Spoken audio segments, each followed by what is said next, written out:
Axel Kaiser sorprende a Milei tras dar uno de los mejores discursos de su vida. Yo voy a titular mi charla ¿Por qué perdemos?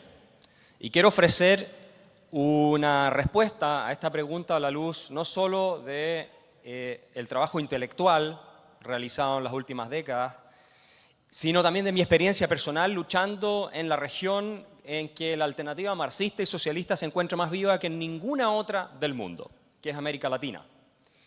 Y creo que la reflexión más determinante, la mejor respuesta que se ha dado jamás a la pregunta de por qué los liberales tendemos a perder con los socialistas, la formuló Friedrich Hayek en 1949. Y quiero leérsela, porque creo que esta es la clave de la disputa en la que nos encontramos. Dice Hayek que la lección que el verdadero liberal debe aprender del éxito socialista es que fue su coraje de ser utópicos, lo que les ganó una influencia que hoy hace posible políticamente lo que parecía imposible. Fue el coraje de ser utópicos de los socialistas. Y a eso nos enfrentamos. Hay que reflexionar un poco sobre este concepto, el de la utopía. Fue acuñado por Thomas More en su famosa obra de 1516. Y utopía, como todos sabemos, significa un lugar que no existe. En griego, el prefijo no existe, topos es lugar. Pero en esa misma obra, Thomas More habla de eutopía, que significa, del mismo griego, el buen lugar o el lugar feliz. Y desde entonces tendemos a entender la utopía como una especie de paraíso, una cosa irrealizable. Bueno, yo les quiero decir, formas de pensamiento utópico, las primeras se encuentran ya en tablas de arcilla del año 2000 a.C., tablas sumerias de la civilización sumeria de arcilla, y se encuentran a través de prácticamente todas las culturas en la historia de la humanidad. ¿Y qué tienen en común estas formas de pensamiento utópico? Bueno, hay dos cuestiones que se repiten una y otra vez. Se elimina la escasez, es decir, en la forma de pensamiento utópico a nadie le falta nada, no hay necesidades, no hay hambre, no hay cosas de ese estilo. Y otro que a mí me parece casi más relevante, hay armonía social. Desaparecen los conflictos entre distintos grupos, entre clases sociales y así sucesivamente. Ahora, la pregunta es, ¿las utopías qué es lo que plantean? ¿Un programa detallado de cómo va a funcionar el orden social? No.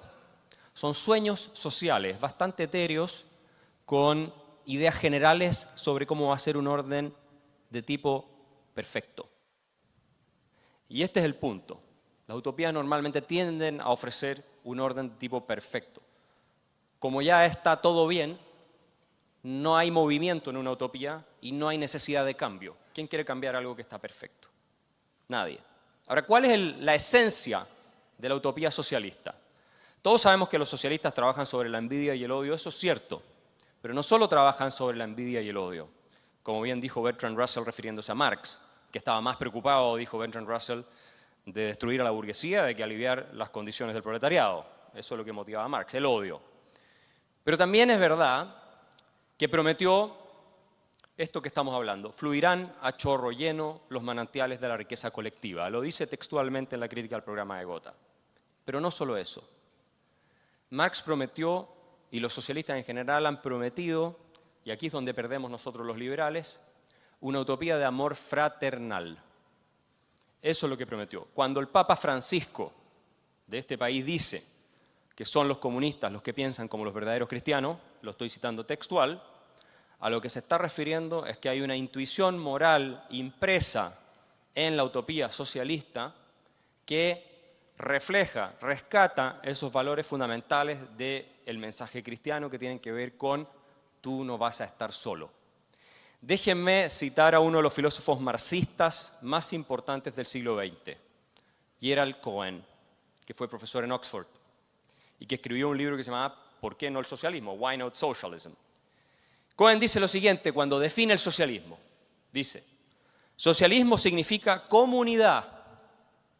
Es decir, que las personas se preocupan y que les importan los otros. ¿Ya? Es se trata, dice, de un cuidado comunitario. De un cuidado comunitario.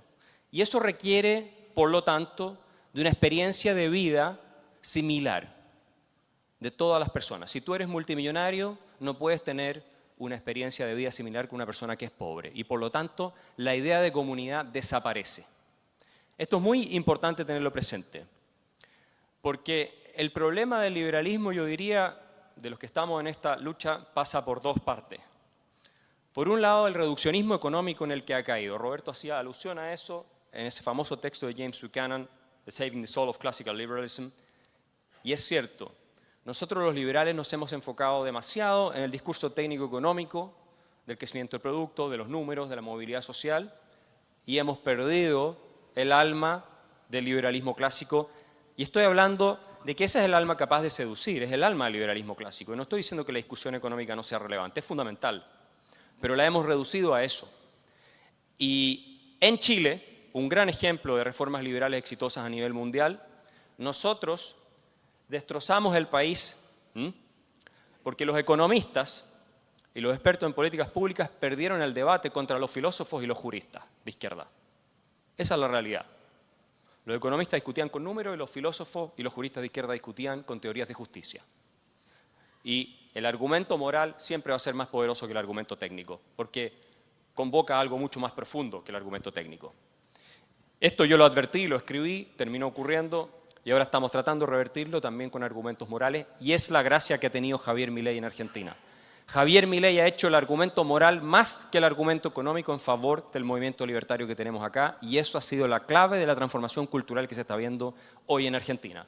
No ha sido tanto el tema técnico de la inflación, que también es importante, sino the moral case for freedom. Ese es el tema que hemos perdido. Y el segundo problema que tenemos es lo que yo denomino el reduccionismo de la autonomía. Y este a mí me parece el problema más grave que enfrentamos los liberales, para convencer al público. ¿Por qué? Porque básicamente hemos transmitido la siguiente idea, que el Estado no se meta, tú haz lo que quieras con tu vida y a mí no me importa. A nosotros no nos importa el resto. Esa es la sensación que queda instalada. En el sentido de que mientras tú elijas libremente, no nos importa si decides ser un drogadicto, si decides dedicarte a jugar PlayStation todo el día y tener una vida completamente desperdiciada, etc.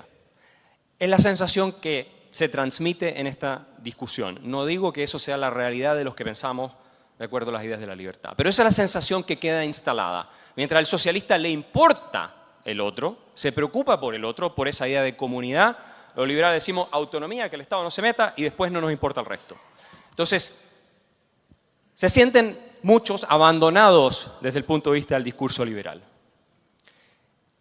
¿Cuál es la solución? ¿Podemos ofrecer y tener el coraje, como decía Hayek, de plantear una utopía liberal?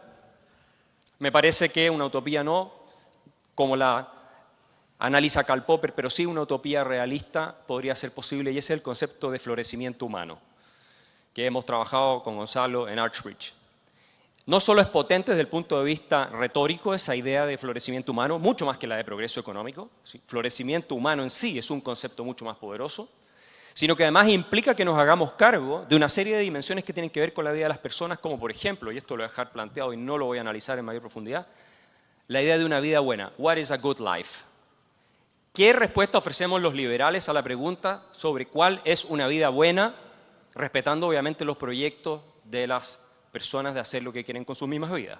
¿Tenemos una respuesta o no tenemos una respuesta? Y si no tenemos una respuesta, como bien dice Neil Ferguson, entonces estamos, los liberales clásicos, y esta es una crítica que él hace, en un déficit completo respecto a uno de los anhelos más profundos del espíritu humano, que es saber, ok, tengo la libertad, ahora, ¿qué es el siguiente paso? ¿Cuál es? Y no es que los liberales no tengamos respuesta. Diderot nos ha ofrecido respuestas cuando habla de las virtudes burguesas. Una sociedad libre no puede existir sin individuos virtuosos. Es decir, ¿qué significa ser responsable? Ser capaz de responder no implica asumir las consecuencias de tus actos solamente, sino que tengas una capacidad instalada de responder. Y eso requiere una serie de virtudes como el coraje, el ser un adulto, como bien dice Diderot. Y para terminar esta intervención quisiera leer una frase también de Gerald Cohen, el filósofo marxista. y que me parece que es correcta. Cohen dice, el socialismo tiene un atractivo eterno, porque expresa un sueño de cooperación y justicia que trasciende momentos históricos concretos. Los valores que promueve son parte constitutiva y duradera del paisaje ético humano.